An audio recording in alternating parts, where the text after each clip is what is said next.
ಎಲ್ಲರಿಗೂ ನನ್ನ ಯೂಟ್ಯೂಬ್ ಚಾನಲ್ಗೆ ಸ್ವಾಗತ. ಇನ್ನೂ ಯಾರು ನಮ್ಮ ಚಾನಲ್ಗೆ ಸಬ್ಸ್ಕ್ರೈಬ್ ಆಗಿಲ್ಲ, ಕೂಡಲೇ ಸಬ್ಸ್ಕ್ರೈಬ್ ಆಗಿ ಮತ್ತು ಈ ಒಂದು ಪಾಠಕ್ಕೆ ಸಂಬಂಧಿಸಿದಂಥ ಎಲ್ಲ ವಿಡಿಯೋಗಳನ್ನು ಸಂಪೂರ್ಣವಾಗಿ ನೋಡಿ ಮತ್ತು ನಿಮ್ಮ ಸ್ನೇಹಿತರೊಂದಿಗೂ ಕೂಡ ಎಲ್ಲ ವಿಡಿಯೋಗಳನ್ನು ಶೇರ್ ಮಾಡಿ ಅಂತ ಹೇಳುತ್ತಾ ಇಂದಿನ ತರಗತಿಯನ್ನು ಪ್ರಾರಂಭ ಮಾಡೋಣ.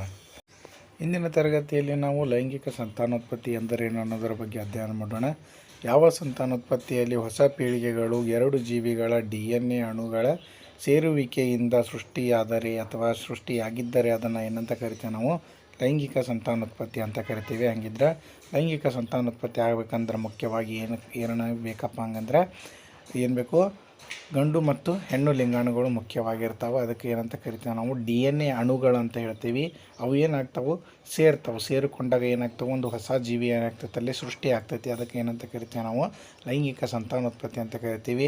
ಲೈಂಗಿಕ ಸಂತಾನೋತ್ಪತ್ತಿ ಆಗಬೇಕಂತಂದ್ರೆ ಏನು ಬೇಕು, ಮತ್ತು ಅಲ್ಲಿ ಒಂದು ಗಂಡು ಮತ್ತು ಹೆಣ್ಣಿನ ಸಮ್ಮಿಲನವಾದಾಗ ಏನಾಗತ್ತಪ್ಪ ಅನ್ನೋ ಒಂದು ಹೊಸ ಜೀವಿ ಸೃಷ್ಟಿಗೊಳ್ತೈತಿ. ಅದು ಏನಪ್ಪ ಅಂತಂದ್ರೆ DNA ಅಣುಗಳು ಅಂದ್ರೇನು, ತಂದೆ ಮತ್ತು ತಾಯಿಯಿಂದ ಗುಣಲಕ್ಷಣಗಳು ಏನಾಗೋದು ವರ್ಗಾವಣೆ ಆಗೋದು ಅಂತ ನಾವು ಹೇಳ್ತೀವಿ. ಇಲ್ಲಿ ಉದಾಹರಣೆ ಕೊಟ್ಟಾರೆ, ಏನು ಕೊಟ್ಟಿದ್ದಾರೆ, ಬೆಕ್ಕು, ನಾಯಿ, ಕುದುರೆ, ಮಾನವ ಮತ್ತು ಇತ್ಯಾದಿ. ನಾವೆಲ್ಲರೂ ಸಹ ಮತ್ತು ಪ್ರಾಣಿಗಳು ಸಹ ಏನಪ್ಪ ಅಂತಂದರೆ ಈ ಒಂದು ಲೈಂಗಿಕ ಸಂತಾನೋತ್ಪತ್ತಿಯಲ್ಲಿ ನಾವು ತೊಡಗಿಕೊಳ್ತೀವಿ ಮತ್ತು ಹೊಸ ಒಂದು ಜೀವಿಯ ಸೃಷ್ಟಿಗೆ ನಾವೇನಾಗಿರ್ತೀವಿ, ಕಾರಣರಾಗಿರ್ತೀವಿ ಅಂತ ಇಲ್ಲಿ ಅವರು ಹೇಳ್ತಾರೆ. ಹಾಗೆಂದರೆ ಮುಂದಿಂದ ನೋಡೋಣ. ಈಗ ಸಾಂಪ್ರದಾಯಿಕವಾಗಿ ಚಲನಶೀಲ ಲಿಂಗಾಣುವನ್ನು ನಾವು ಏನಂತ ಕರಿತೀವಪ್ಪ ಅಂತಂದ್ರೆ ಗಂಡು ಲಿಂಗಾಣು ಅಂತ ಕರಿತೀವಿ. ಮತ್ತು ಅದೇ ರೀತಿಯಾಗಿ ಸಂಗ್ರಹಿತ ಆಹಾರವನ್ನು ಹೊಂದಿರುವ ಲಿಂಗಾಣುವನ್ನು ಏನಂತ ಕರಿತೀವಿ, ಹೆಣ್ಣು ಲಿಂಗಾಣು ಅಂಥೇಳಿ ಕರಿತೀವಿ. ಇಲ್ಲಿ ನೋಡ್ರಿ, ಲೈಂಗಿಕ ಸಂತಾನೋತ್ಪತ್ತಿಯಲ್ಲಿ ಎರಡು ಜೀವಿಗಳ ಲಿಂಗಕೋಶಗಳು ಸಂಯೋಜಿಸಿ ಹೊಸ ಜೀವಿ ಉಂಟಾಗುತ್ತದೆ. ಆಗಲೇ ನಾನು ಹೇಳಿದ್ದೆ ಲೈಂಗಿಕ ಸಂತಾನೋತ್ಪತ್ತಿ ಎಂದರೇನು ಅನ್ನುವಾಗ ಹೇಳಿದ್ದೆ. ಏನಂತ ಹೇಳಿದ್ದೆ, ಎರಡು ಜೀವಿಗಳ ಲಿಂಗಕೋಶಗಳು ಅಂದರೇನು, ಒಂದು ಹೆಣ್ಣು ಮತ್ತು ಒಂದು ಗಂಡು ಲಿಂಗಕೋಶಗಳು ಏನಾಗೋದು ಸಂಯೋಜಿಸಿದಾಗ ಏನಾಗ್ತೈತೆ ಅಂತ ಹೇಳಿದ್ದೆ, ಒಂದು ಹೊಸ ಜೀವಿ ಉಂಟಾಗ್ತೈತೆ ಅಂತ ಹೇಳಿದ್ದೆ. ನೆಕ್ಸ್ಟ್ ನೋಡ್ರಿ, ಇದರ ಪರಿಣಾಮವಾಗಿ ಹೊಸ ಪೀಳಿಗೆಯಲ್ಲಿ ಕ್ರೋಮೋಸೋಮ್ಗಳ ಸಂಖ್ಯೆಯಲ್ಲಿ ಮತ್ತು DNA ಪ್ರಮಾಣದಲ್ಲಿ ಕೋಶ ವಿಭಜನೆಯ ಮೂಲಕ ಮರು ಹೊಂದಾಣಿಕೆ ಉಂಟಾಗುತ್ತದೆ. ಅಂದ್ರೇನಿಲ್ಲಿ ಹೊಸ ಜೀವಿಗಳು ಅಂದ್ರೆ ಇಲ್ಲಿ ಎರಡು ಜೀವಿಗಳು ಏನಾಗೋದು ಸಂಯೋಜನೆಗೊಂಡಾಗ ಏನಾಗುತ್ತಲ್ಲೇ ಕ್ರೋಮೋಸೋಮ್ಗಳು ಏನಾಗ್ತಾವೆ ಸಂಖ್ಯೆಯಲ್ಲಿ ಮತ್ತು DNA ಪ್ರಮಾಣಕ್ಕೆ ಅಲ್ಲಿ ಏನಾಗುತ್ತೆ, ಕೋಶ ವಿಭಜನೆ ಆಗ್ತೈತಿ.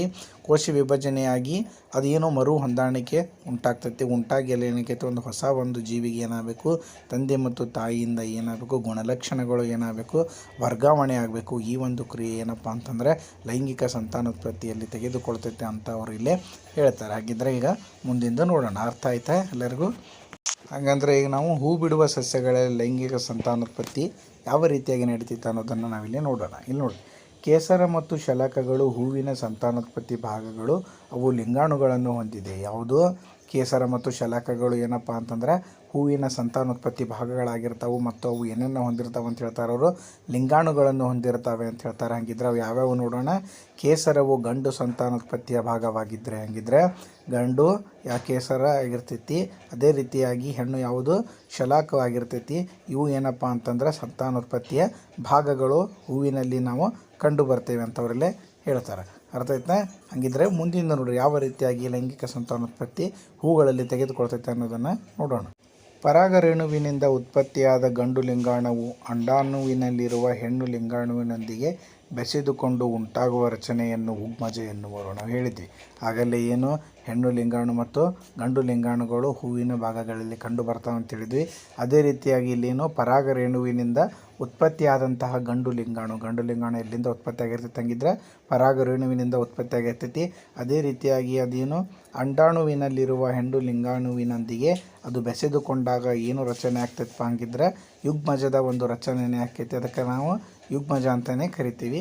ಅದೇ ರೀತಿಯಾಗಿ ಈ ಯುಗ್ಮಜವು ಹೊಸ ಸಸ್ಯವಾಗಿ ಬೆಳೆದು ಸಾಮರ್ಥ್ಯ ಹೊಂದಿದೆ. ಇಲ್ಲೇನು ಹೊಂದಿತ್ತಂಗಿದ್ರೆ ಈ ಒಂದು ಯುಗ್ಮಜ ಏನು, ಗಂಡು ಮತ್ತು ಹೆಣ್ಣುಗಳ ಸಂಯೋಜನೆಯಿಂದ ಏನು ಯುಗ್ಮಜ ಉಗಮ ಆಗಿರ್ತೈತಲ್ಲ, ಆ ಒಂದು ಉಗ್ಮಜ ಏನಾಗತ್ತಪ್ಪ ಅಂತಂದ್ರೆ ಮತ್ತೆ ಹೊಸ ಸಸ್ಯವಾಗಿ ಬೆಳೆಯುವಂಥ ಒಂದು ಸಾಮರ್ಥ್ಯವನ್ನು ಹೊಂದಿರ್ತೈತೆ ಅಂತ ಅವ್ರು ಹೇಳ್ತಾರೆ. ಅದೇ ರೀತಿಯಾಗಿ ನಂತರ ಅಂಡಾಂಶವು ಕ್ಷಿಪ್ರವಾಗಿ ಬೆಳೆದು, ಆ ಒಂದು ಅಂಡಾಂಶ ಏನಾಗುತ್ತೆ, ಕ್ಷಿಪ್ರವಾಗಿ ಬೆಳೆದು ಮಾಗಿ ಏನಾಗುತ್ತಪ್ಪ ಅಂತಂದ್ರೆ ಮುಂದೆ ಅದು ಹಣ್ಣಾಗುತ್ತದೆ ಅಂತ ಹೇಳೋರಲ್ಲೇ ಹೇಳ್ತಾರೆ. ಅದೇ ರೀತಿಯಾಗಿ ಪುಷ್ಪದಳ, ಪುಷ್ಪಪತ್ರ, ಕೇಸರಗಳು ಶಲಾಕನಳಿಕೆಗೆ ಮತ್ತು ಶಲಾಕಾಗ್ರಗಳು ಸುಕ್ಕಾಗಿ ಉದುರಿ ಹೋಗುತ್ತವೆ. ಹೌದಾ? ನೀವು ಯಾವುದೇ ಹಣ್ಣುಗಳನ್ನು ನೋಡ್ಬೋದು, ಹಣ್ಣಿನ ತುದಿಗಳಲ್ಲಿ ನಾವು ಏನು ಮಾಡ್ಬೋದು, ಹೂವಿನ ಒಂದು ಭಾಗ ಏನಾಗಿರ್ತೈತಿ ಉದುರಿತೈತಿ. ಮೊದಲು ಹೂ ಬಿಡ್ತೈತಿ, ಹೂ ಬಿಟ್ಟ ನಂತರ ಅದೇನು ಮಾಡ್ತೈತಿ ತನ್ನ ಹಿಂದಿನ ಭಾಗದಿಂದ ಏನು ಮಾಡ್ತೀವಿ ಒಂದು ಹೊಸ ಕಾಯಿ ಏನಾಗುತ್ತೆ ಅಲ್ಲಿ ಹುಟ್ಟೋಕೆ ಪ್ರಾರಂಭ ಆಗುತ್ತೆ. ಅದು ಏನಪ್ಪ ಅಂತಂದ್ರೆ ಇಲ್ಲಿ ಏನಂತ ಹೇಳ್ತಾರೆ ಸುಕ್ಕಾಗಿ ಏನಾಗುತ್ತದೆ ಉದುರಿ ಹೋಗ್ತದೆ ಅಂತ ಹೇಳ್ತಾರೆ. ಈ ರೀತಿಯಾಗಿ ಏನು ಕ್ರಿಯೆ ನಡೀತೈತಿ. ನಾವು ಹೂ ಬಿಡುವ ಸಸ್ಯಗಳಲ್ಲಿ ಲೈಂಗಿಕ ಸಂತಾನೋತ್ಪತ್ತಿ ಯಾವ ರೀತಿ ನಡೀತೈತೆ ಅನ್ನೋದನ್ನು ನಾವೀಗ ಕಲಿತ್ವಿ. ಹಾಗಿದ್ರೆ ಸ್ವಕೀಯ ಪರಾಗಸ್ಪರ್ಶ ಅಂದರೆ ಏನು ನೋಡ್ರಿ. ಸ್ವಕೀಯ ಪರಾಗಸ್ಪರ್ಶ ಹೆಸರೇ ಸೂಚಿಸ್ತೈತಿ. ಸ್ವಕೀಯ ಅಂದರೆ ಸ್ವಂತ ಅಂತ ನೋಡ್ರಿ. ಅದೇ ಹೂವಿನ ಕೇಸರದ ಪರಾಗವು ಅದೇ ಹೂವಿನ ಶಲಾಕಾಗ್ರಕ್ಕೆ ವರ್ಗಾವಣೆಯಾಗಿ ಪರಾಗಸ್ಪರ್ಶ ಕ್ರಿಯೆ ನಡೆದರೆ ಅದನ್ನು ಏನಂತ ಕರಿತೇವೆ ನಾವು ಸ್ವಕೀಯ ಪರಾಗಸ್ಪರ್ಶ ಅಥವಾ ಸ್ವಕೀಯ ಪರಾಗಸ್ಪರ್ಶ ಕ್ರಿಯೆ ಅಂತ ನಾವಿಲ್ಲಿ ಕರಿತೇವೆ. ಅಂದ್ರೇನು ಅದೇ ಹೂವು ಏನು ಕೇಸರದ ಪರಾಗವು ಅದೇ ಹೂವಿನ ಶಲಾಕಾಗ್ರಕ್ಕೆ ಏನಾಗುವುದು ವರ್ಗಾವಣೆ ಆಗುವುದು. ಅದಕ್ಕೆ ಏನಂತ ಕರಿತೇವೆ ನಾವು ಸ್ವಕೀಯ ಪರಾಗಸ್ಪರ್ಶ ಅಂತ ಕರಿತೇವೆ. ಹಾಗಿದ್ರೆ ಉದಾಹರಣೆ ನೋಡ್ರಿ, ಯಾವ ಸಸ್ಯಗಳು ಸ್ವಕೀಯ ಪರಾಗಸ್ಪರ್ಶವನ್ನು ನಡೆಸ್ತಾವೆ ಅನ್ನೋದಾದರೆ ಗೋಧಿ, ಭತ್ತ, ಟೊಮ್ಯಾಟೊ, ಬಟಾಣಿ ಗಿಡ ಮತ್ತು ಇನ್ನೂ ಹಲವಾರು ಸಸ್ಯಗಳು ಏನು ಮಾಡ್ತಪ್ಪ ಇಲ್ಲಿ ಸ್ವಕೀಯ ಪರಾಗಸ್ಪರ್ಶದ ಮುಖಾಂತರ ಏನು ಮಾಡ್ತಾವೆ ಲಿಂಗಾಣುಗಳನ್ನು ವರ್ಗಾವಣೆ ಮಾಡ್ತಾವಂತವ್ರಲ್ಲಿ ಹೇಳ್ತಾರೆ. ಹಾಗಿದ್ರೆ ಈಗ ನಾವೇನು ಮಾಡೋಣ ಪರಕೀಯ ಪರಾಗಸ್ಪರ್ಶದ ಬಗ್ಗೆ ಕಲಿಯೋಣ. ಪರಕೀಯ ಪರಾಗಸ್ಪರ್ಶ ಅಂತಂದ್ರೆ ಏನಪ್ಪ ಅಂತಂದ್ರೆ ಒಂದು ಹೂವಿನ ಕೇಸರದ ಪರಾಗವು ಮತ್ತೊಂದು ಹೂವಿನ ಶಲಾಕಾಗ್ರಕ್ಕೆ ಇಲ್ಲಿ ವರ್ಗಾವಣೆಯಾಗಿ ಪರಾಗಸ್ಪರ್ಶ ಕ್ರಿಯೆ ನಡೆಯುವುದನ್ನು ಏನಂತ ಕರೀತಾರೆ ಇಲ್ಲವರು ಪರಕೀಯ ಪರಾಗಸ್ಪರ್ಶ ಕ್ರಿಯೆ ಅಂತೇಳಿ ಕರೀತಾರೆ. ಅಂದರೆ ಇಲ್ಲಿ ಏನಾಗೋದು ಬೇರೆ ಒಂದು ಹೂವಿಗೆ ಏನಾಗೋದು ವರ್ಗಾವಣೆ ಆಗೋದು ಏನು ಪರಾಗ.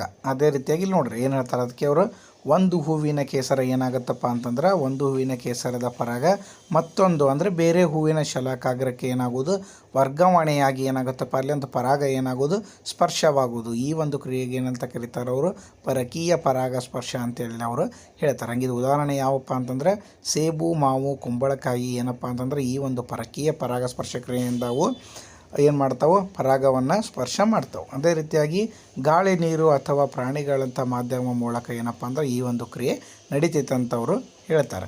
ಹಾಗಿದ್ರೆ ವಿದ್ಯಾರ್ಥಿಗಳೇ ಇವತ್ತಿನ ತರಗತಿಯಲ್ಲಿ ನಾವು ಲೈಂಗಿಕ ಸಂತಾನೋತ್ಪತ್ತಿ ಅಂದರೆ ಏನೋದ್ರ ಬಗ್ಗೆ ಕಲಿತ್ವಿ ಮತ್ತು ಹೂ ಬಿಡುವ ಸಸ್ಯಗಳಲ್ಲಿ ಲೈಂಗಿಕ ಸಂತಾನೋತ್ಪತ್ತಿ ಯಾವ ರೀತಿಯಾಗಿ ನಡೀತೈತೆ ಅನ್ನೋದನ್ನು ಕಲಿತ್ವಿ ಮತ್ತು ಸ್ವಕೀಯ ಪರಾಗಸ್ಪರ್ಶ ಅಂದರೆ ಏನು ಅನ್ನೋದ್ರ ಬಗ್ಗೆ ಕಲಿತ್ವಿ ಮತ್ತು ಪರಕೀಯ ಪರಾಗಸ್ಪರ್ಶ ಅಂದರೆ ಏನು ಅದನ್ನು ಸಹ ಇವತ್ತು ಕಲಿತ್ವಿ. ಎಲ್ಲರಿಗೂ ಈ ಒಂದು ವಿಡಿಯೋ ಅರ್ಥ ಆಗೈತೆ ಅನ್ಕೋತೀನಿ. ಇನ್ನೂ ಯಾರು ನಮ್ಮ ಚಾನಲ್ಗೆ ಸಬ್ಸ್ಕ್ರೈಬ್ ಆಗಿ ಮತ್ತು ನಿಮ್ಮ ಸ್ನೇಹಿತರೊಂದಿಗೂ ಸಹ ಈ ಒಂದು ವಿಡಿಯೋವನ್ನು ಶೇರ್ ಮಾಡಿ. ಮತ್ತು ಇದು ಒಂದು ಪಾಠ ಅಲ್ಲದೆ ಇನ್ನೂ ಹಲವಾರು ಪಾಠಗಳ ವಿಡಿಯೋಗಳು ಸಹ ನನ್ನ ಯೂಟ್ಯೂಬ್ ಚಾನಲಲ್ಲಿ ಲಭ್ಯವಿರ್ತಾವೆ. ಎಲ್ಲರೂ ಸಹ ಏನು ಮಾಡಿರಿ ಇವೆಲ್ಲ ವಿಡಿಯೋಗಳನ್ನು ಕಂಪ್ಲೀಟಾಗಿ ನೋಡಿ. ಇನ್ನೂ ಉಳಿದಂಥ ಪಾಠಗಳ ವಿಡಿಯೋಗಳನ್ನು ಸಹ ನಾನು ಮುಂದಿನ ತರಗತಿಯಲ್ಲೇ ಮಾಡಿ ಹಾಕ್ತೇನೆ ಅಂತ ಹೇಳ್ತಾ ವಿಡಿಯೋವನ್ನು ಕಂಪ್ಲೀಟಾಗಿ ನೋಡಿದ್ದಕ್ಕೆ ತಮಗೂ ಸಹ ಎಲ್ಲರಿಗೂ ಧನ್ಯವಾದಗಳು.